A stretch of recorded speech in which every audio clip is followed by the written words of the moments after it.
Hello students, आप सभी का आज की क्लास में बहुत बहुत स्वागत है। बच्चों, पिछले वीडियो में आप सभी ने प्रेजेंट परफेक्ट कंटीन्यूअस टेंस के विषय में संपूर्ण जानकारी प्राप्त की। आज हम आप सभी को पास्ट इंडेफिनिट टेंस के विषय में अध्ययन करवाने जा रहे हैं। आप सभी ध्यानपूर्वक सुनें और समझें। यदि कहीं आपके माइंड में, मस्तिष्क में कोई बात नहीं उतरती है या आपके समझ में कुछ नहीं आता है तो आप हमसे जरूर पूछ सकते हैं। विदाउट हेजिटेशन आप मुझसे आस्क कर सकते हैं। संकोच नहीं करना चाहिए। यदि आपको ज्ञान प्राप्त करना है, यदि आपको ज्ञान लेना है तो आपका पूछने का अधिकार है और आप अवश्य ही पूछें और आपको पूछना भी चाहिए। तो बच्चों, आइए हम पास्ट इंडेफिनिट की ओर चलते हैं और देखते हैं क्या है पास्ट इंडेफिनिट टेंस। तो बच्चों, past indefinite tense, past means होता है भूतकाल में, इंडेफिनिट मीन्स अनिश्चित और टेंस मीन्स टाइम।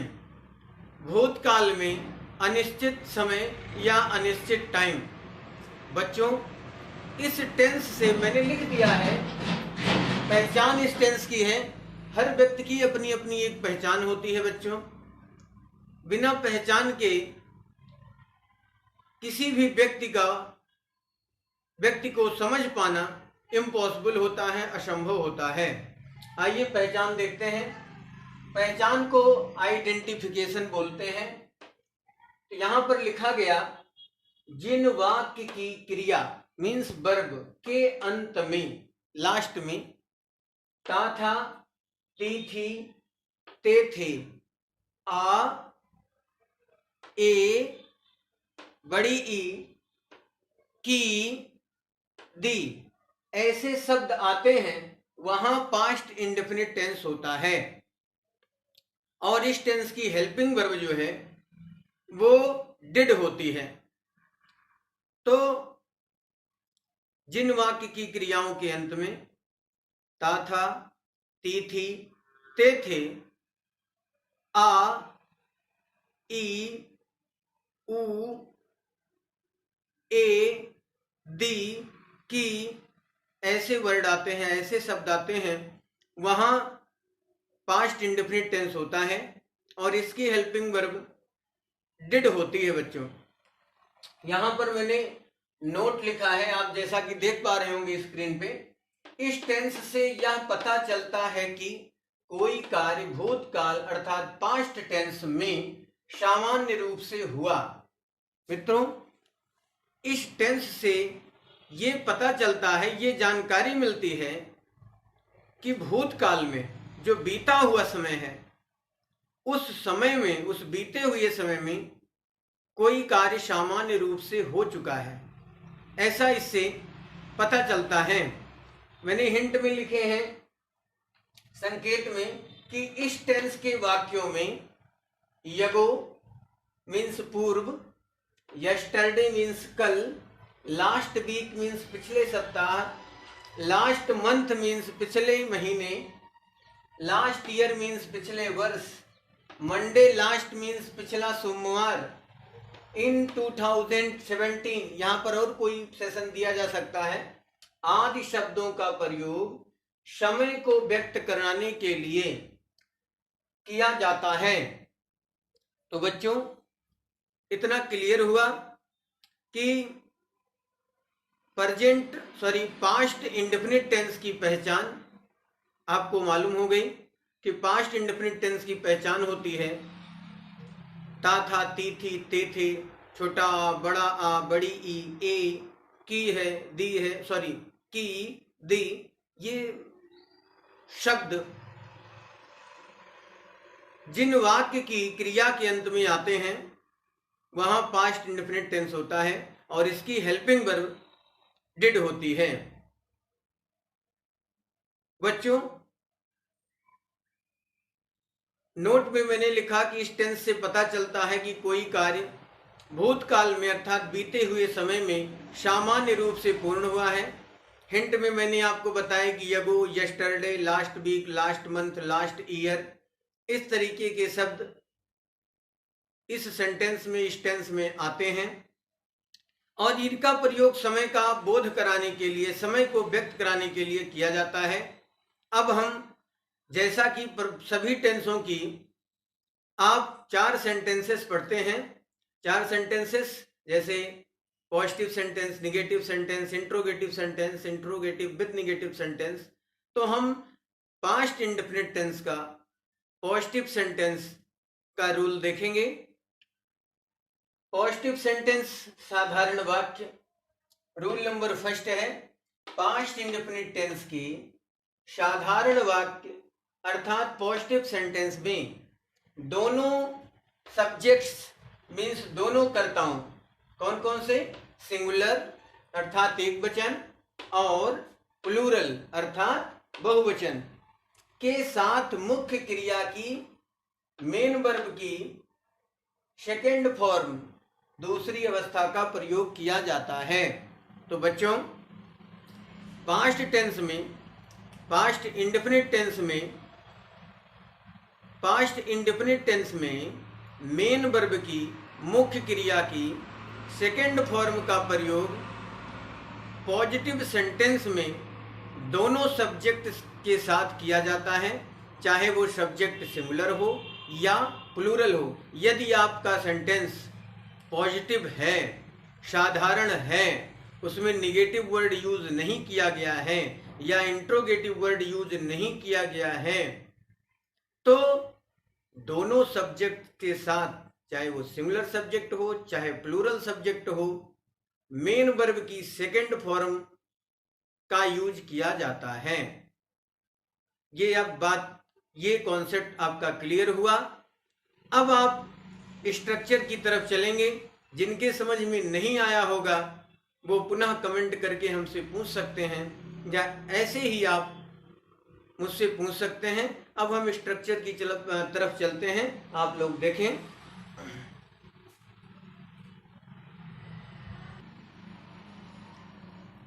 तो बच्चों इसका स्ट्रक्चर है, स्ट्रक्चर सब्जेक्ट प्लस वर्ब की second form plus object. Subject बहुत शॉर्ट है, यदि आप ध्यान देंगे तो आपके समझ में बिल्कुल आसानी से आ जाएगा। पहले आपको सब्जेक्ट लिखना है, सब्जेक्ट में चाहे सिंगुलर हो या plural. Helping verb positive sentence में पास्ट इंडेफिनिट की यूज नहीं की जाती है, वर्ब की सेकेंड फॉर्म ही यूज की जाती है। तो यदि आप का सब्जेक्ट सिंगुलर या प्लूरल है तो आपको सेकेंड फॉर्म का ही प्रयोग करना है, उसके बाद आपको ऑब्जेक्ट यूज करना है।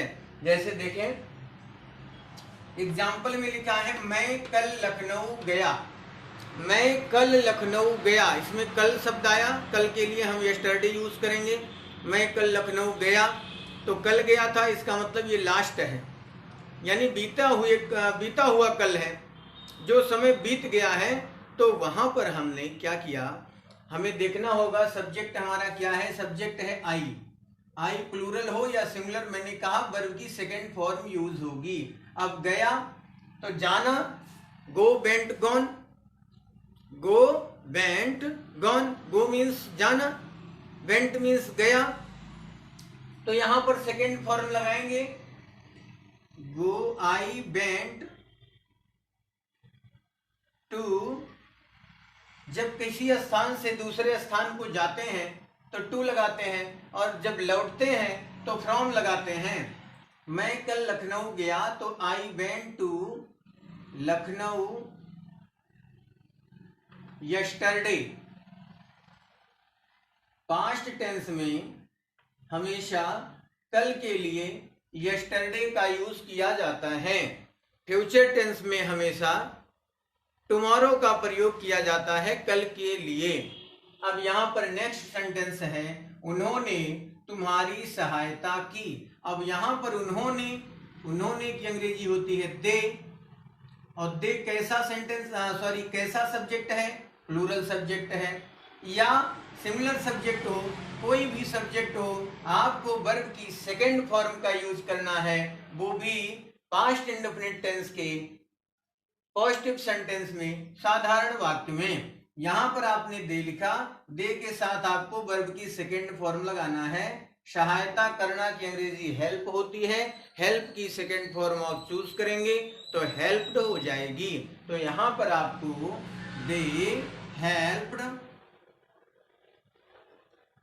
दे हेल्प्ड, यहां पर हमारा सब ऑब्जेक्ट है तुम्हारी, तो तुम्हारी की अंग्रेजी होगी यू। दे हेल्प्ड यू, है ना आसान? कितना आसान सेंटेंस है, बहुत आसानी से आप सॉल्व कर सकते हैं। नेक्स्ट सेंटेंस है गया, गया को गया। यहां पर एक सेंटेंस है गया, गया को गया। तो गया, गया को गया, गया एक नाम है, एक स्थान का नाम है, और दूसरी वर्ब है। तो गया नाम हो गया और गया वर्ब हो गई, और तीसरा गया स्थान हो गया, प्लेस हो गया। तो यहां पर आपको गया हमारा सब्जेक्ट हो गया, गया वेंट, वेंट मीन्स गया, गया वेंट टू गया, गया वेंट टू गया।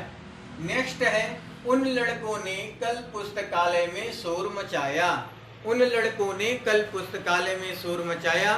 यहां पर इन लड़कों ने अगर लिखा होता तो आप दीज बॉयज, इनकी अंग्रेजी के लिए दीज, उनकी अंग्रेजी के लिए दोज, तो दीज बॉयज इन लड़कों ने, दोज बॉयज उन लड़कों ने। तो यहां पर आपको उन लड़कों ने की अंग्रेजी यूज करना है those boys, those boys, those boys. अब यहां पर शोर मचाया, शोर मचाना की अंग्रेजी होती है make a noise, make a noise. तो मेक मीन्स बनाना, मेक की सेकंड हो जाएगी मेड। तो यहां पर हमें those boys made a noise, those boys made a noise. Make a noise का मीन्स ही होता है शोर मचाना, लेकिन मेक जो है वो वर्ब है, तो मेक की हम सेकंड मेड बना दिए, तो नॉइज मीन्स शोर। तो those boys made a noise कहां? In the library, in the library. कब? Yesterday, yesterday. नेक्स्ट है उन्होंने कल शाम को मेरी पुस्तक चुराई। यहां पर उन्होंने शब्द आया, अभी उन्होंने की अंग्रेजी आप ऊपर सेकेंड सेंटेंस में पढ़ चुके हैं। तो दे मीन्स उन्होंने, यहां पर दे, दे। अब चुराई तो स्टेल माने चुराना, स्टेल सेकेंड फर्स्ट फॉर्म है, स्टेल की सेकेंड फॉर्म होती है स्टोल। तो दे स्टोल, दे स्टोल, STOLE। थर्ड फॉर्म होगी स्टोलन, तो दे स्टोल, दे स्टोल, क्या स्टोल? मेरी बुक, तो माई बुक, माई मीन्स मेरी book. They stole my book, कब? कल शाम को। तो यहां पर क्या लिख दें? Last evening, they stole my book last evening. Next है तुमने कल क्रिकेट मैच खेला। तो यहां पर तुमने, तो हमारा सब्जेक्ट हो गया यू। अब यहां पर खेला तो प्ले मीन्स खेलना, प्ले की सेकंड हो जाएगी प्लेड, तो दे प्लेड, दे प्लेड, क्या प्लेड? क्रिकेट मैच, तो they played cricket match, cricket match yesterday, yesterday. Next है प्राचीन समय में लोग गुफाओं में रहते थे। अब इस सेंटेंस में आपको सब्जेक्ट जो है वो आइडेंटिफाई करना है, पहचानना है। सब्जेक्ट को कैसे पहचानेंगे, यहाँ पर हम प्रश्न करेंगे क्योंकि ये टफ है सेंटेंस। प्राचीन समय में लोग गुफाओं में रहते थे, तो रहने का काम कौन कर रहा है, लोग कर रहे हैं। तो यहाँ बीच में सब्जेक्ट आया है, बहुत ध्यान देने की बात है, इसको ऐसे ही समझेंगे आप। तो कौन रहता था, लोग रहते थे। लोग कहाँ रहते थे, गुफाओं में रहते थे, तो ऑब्जेक्ट हो गया केव्स, रहना हो गई वर्ब, और लोग हो गए सब्जेक्ट। तो यहां पर लिखेंगे people, the people, the people. अब रहना, तो लिव मीन्स रहना, लिव्ड हो गई सेकेंड फॉर्म, लिव हो गई फर्स्ट फॉर्म लिव की, सेकेंड लिव्ड। तो द पीपुल लिव्ड कहां, इन केव्स, केव्स मानी गुफाएं। तो the people lived in caves, कब, in ancient time, in ancient time. The people lived in caves in ancient time, प्राचीन समय में लोग गुफाओं में रहते थे। नेक्स्ट सेंटेंस मैंने यहां पर लिख दिया है, उसके पिताजी ग्वालियर जाते थे। तो उसके पिताजी, किसके पिताजी, उसके पिताजी। तो हिज फादर, हर फादर भी यूज कर सकते हैं क्योंकि जेंडर का कोई पता यहाँ नहीं है कि उसके पिताजी ग्वालियर जाते थे, तो हिज फादर हम यूज कर रहे हैं। His father went to Gwalior. यहां पर ते थे आया, ते थे आने से पता चला कि ये पास्ट इंडेफिनिट टेंस है और सिंपल सेंटेंस है, इसमें नेगेटिव वर्ड नहीं यूज किया गया है और ना ही कोई इंट्रोगेटिव वर्ड यूज किया गया है। तो यहां पर चाहे एक सिंगुलर सब्जेक्ट हो या प्लूरल सब्जेक्ट हो, दोनों सब्जेक्टों के साथ आपको मेन वर्ब की सेकेंड फॉर्म का यूज करना है। तो आपने, आशा है कि आपके समझ में अवश्य आया होगा। मैं आपसे बार बार रिक्वेस्ट करता हूं और कह भी रहा हूं कि यदि आपके समझ में नहीं आता है तो आप मुझे बताने का कष्ट करें और हम आपके डाउट को जरूर क्लियर करेंगे। तो बच्चों, मुझे विश्वास है कि ये आपकी समझ में आया होगा। अब हम नेगेटिव सेंटेंस की ओर चलते हैं। आए देखें,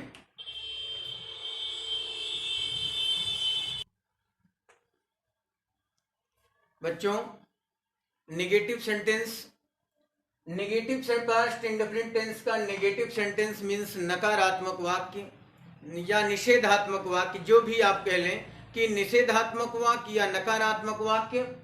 जैसे यहां पर लिखा गया रूल, ऐसे वाक्यों में, कौन से वाक्यों में, नेगेटिव सेंटेंस में, ऐसे वाक्यों में सिंगुलर मीन्स एक वचन और प्लूरल मीन्स बहुवचन, दोनों सब्जेक्ट्स मीन्स कर्ताओं के साथ, इस टेंस में भी, इस टेंस के नेगेटिव सेंटेंस में भी एक वचन सब्जेक्ट, एक वचन कर्ता और बहुवचन कर्ता, दोनों कर्ताओं के साथ आपको हेल्पिंग वर्ब मीन्स सहायक क्रिया डिड नॉट लगा करके मुख्य क्रिया की, मेन वर्ब की फर्स्ट फॉर्म मीन्स प्रथम अवस्था का प्रयोग करना है।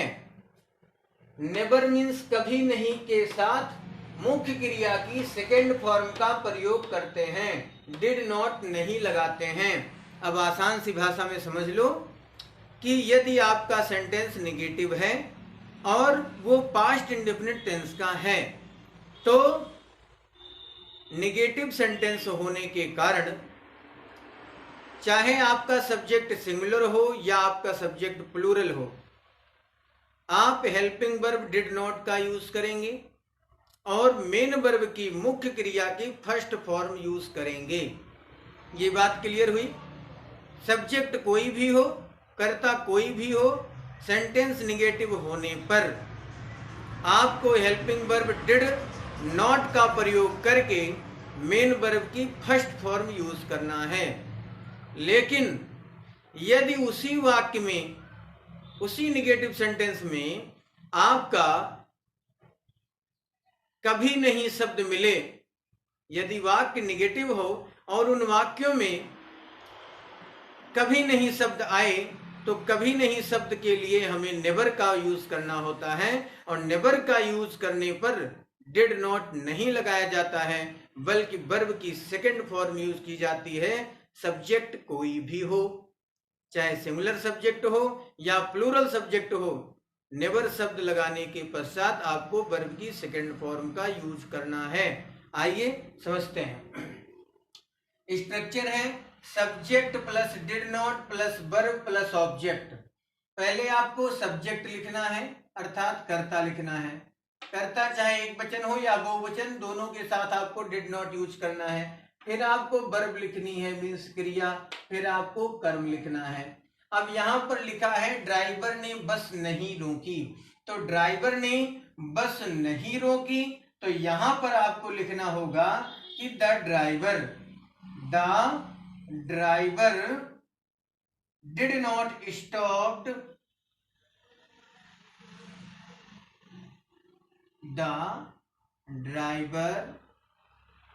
ड्राइवर मीन्स चालक या ड्राइवर। अब ड्राइवर सिंगुलर है, इसलिए यहां पर क्या लगा दें, did. The driver did not. Driver singular हो या प्लूरल, हेल्पिंग वर्ब आपको डिड नॉट यूज करनी है। अब स्टॉप मीन्स रोकना। The driver did not stop the bus, full stop. The driver did not stop the bus.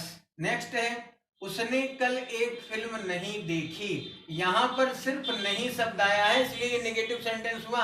अब किसने नहीं देखी, उसने नहीं देखी, तो ही। ये सिंगुलर सब्जेक्ट है ही।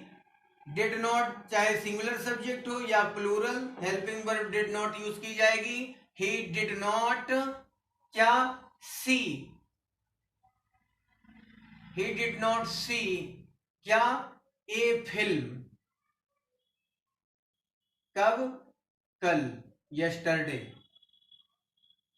बहुत आसान है, बहुत easy sentence. He did not see a film yesterday.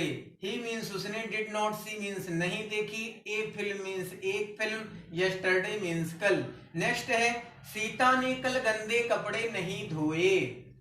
तो सीता ने, किसने नहीं धोए। हमने आपको कईयों सेंटेंसों में ये बात बता दी है कि यदि आप वर्ब पर कौन या किसने लगा करके प्रश्न करते हैं तो सब्जेक्ट का पता चल जाता है। जैसे मैंने कहा सीता ने कल गंदे कपड़े नहीं धोए। अब इस पर आप प्रश्न करें कि किसने कल गंदे कपड़े नहीं धोए, तो उत्तर मिलेगा आपको, आंसर मिलेगा कि सीता ने गंदे कपड़े